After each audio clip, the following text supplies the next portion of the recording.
Иш-чарада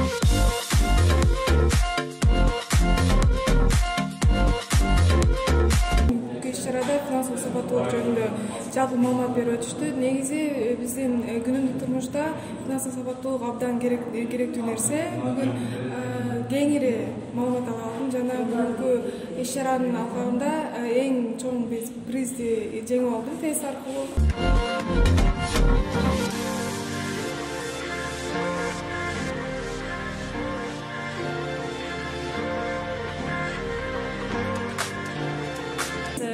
Оштуда чоң иш-чара өткөздүк.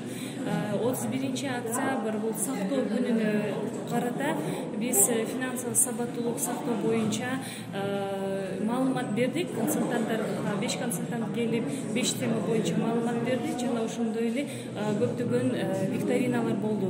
Биз бул викториналарда студенттердин канчалык деңгээлде финансылык сабаттуулук жана сактоо жөнүндө маалыматы бар экенин билгибиз келген.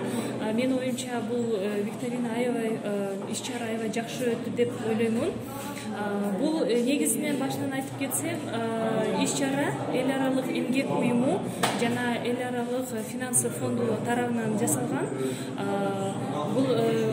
Булардын негизги максаты бул адамдардын маалыматын жогорулатуу, финансылык сабаттуулук боюнча канчалык деңгээлде маалыматтуу болсо, алар өзүнүн жашоосун туура алып барат, туура финансыларын түзүп, өзүнүн финансылык максаттарына жетишет.